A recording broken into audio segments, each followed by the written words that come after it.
Self-love to me is self-awareness. It's developing a relationship with yourself. It's developing a dialogue with yourself. It's taking ownership of the way that you speak to yourself. It's deprogramming the harmful messages that you received in childhood and replacing them with a kinder and, for lack of a better word, more loving, more compassionate, more friendly relationship. I always ask clients that I speak to, would you judge your friends the way that you judge yourself? Would you speak so harshly to someone who wasn't you? Would you give someone else such a hard time? Would you want anyone else carrying the shame that you carry? And if the answer is no, which it usually is, then that's a sign that we should be unpacking our relationship to ourselves. I think that self-love has a lot to do with self-forgiveness and self-compassion. It has a lot to do with releasing perfectionism, which is impossible, by the way. And it has to do with self-care and prioritizing recovery, making sure we're doing those things for ourselves that we may not have been shown how to in childhood, things like getting enough sleep, feeding our bodies, moving them the way we need to, hygiene things. When I'm depressed, the first thing that goes out the window is my washing my face. Like, I don't know why. I just as soon as I get depressed, I don't want to do them. And when I can pull myself back to a self-loving place, it's like I put those self-care practices in motion again, and then I start feeling better. It's not to say that it can cure depression or cure PTSD or cure anything, but it does help. Self-love, most of all, I think, is just about getting to know yourself,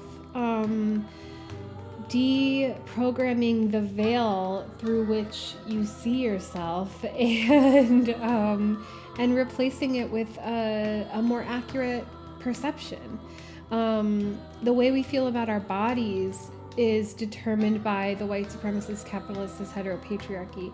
The way we think about ourselves, our expectations of ourselves, all of those things were put there by people outside of us. And at the end of the day, I think that self-love is deciding for yourself how you feel about yourself.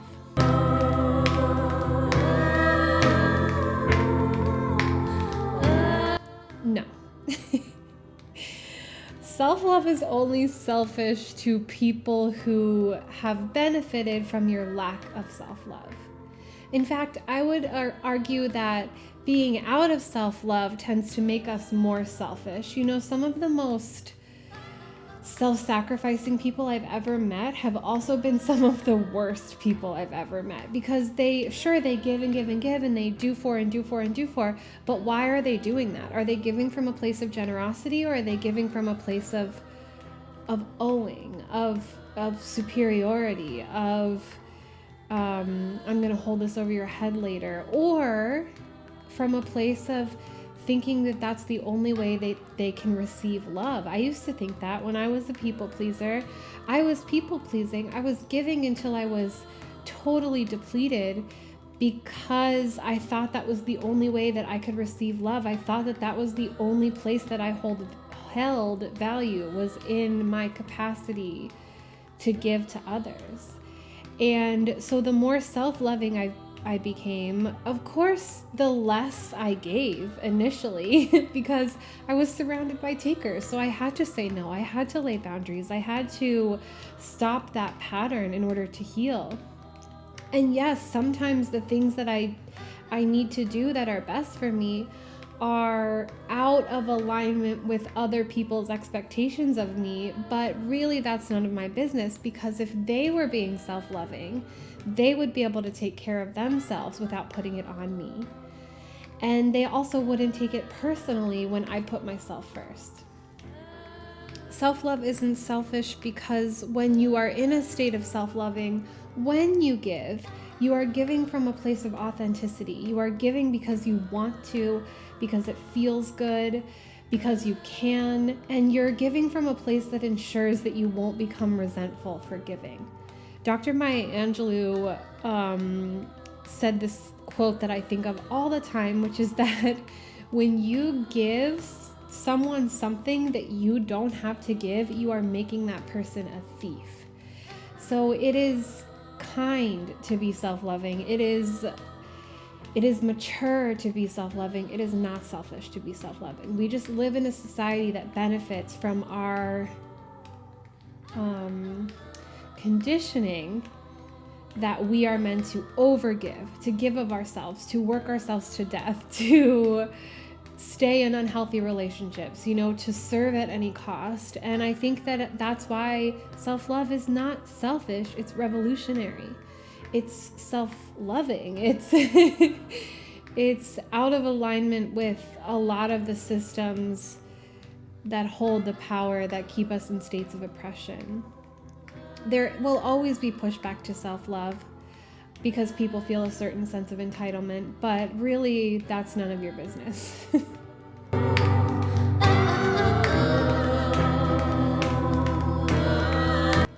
Self-love is important because we just aren't taught to be self-loving. When someone is like making a speech about their mom, what do they say? They say, she gave us the clothes off her back. She never asked for anything. She gave and gave and gave, without receiving. And they say it as if these are virtues. And they are, it is a virtue to be generous. It is a virtue to give. It is a virtue to care for others, but to ask nothing in return, to give until you fall apart it's what's expected of us, but it's not what's good for us. And really, loving from that space is not sustainable. But loving from a self-loving place means that your cup is always full. That you're always making sure that you're okay before you go to take care of someone else. It makes sure that you keep a sense of self and a sense of identity in the face of motherhood, in the face of relationships, in the face of career, in the face of failure, that you always know who you are and that you are an identity, a being, an autonomous, independent person, regardless of what comes and goes in your life.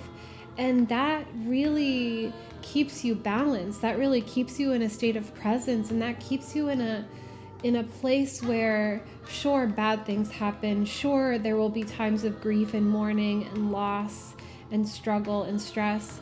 But that sense of self, that self-love, making this a safe space for yourself, making this your home, your fortress, your sanctuary, that will make the winds of change exactly that, just winds. Your house will stay standing, and you won't get so swept up in the current or the tides that you lose yourself. When I was in a place of self-abandonment in favor of abusive relationships, whenever a relationship ended, I would feel this deep sense of grief that I would no longer know who I was. I would no longer have any idea like who I was, what I liked, who I was supposed to be. And it would come as a shock to me. And so not only would I have to heal from the loss of that breakup, which always requires healing and grieving and mourning and a restructuring of your life, but I would also have to grieve the me I was when I was with that person, because now I would have to totally rebuild from the ground up. I realize how unhealthy that sounds, but that's just where I was. I can say that, I can take ownership of that really lovingly and compassionately, because I don't do that anymore, but it was a pattern of mine before.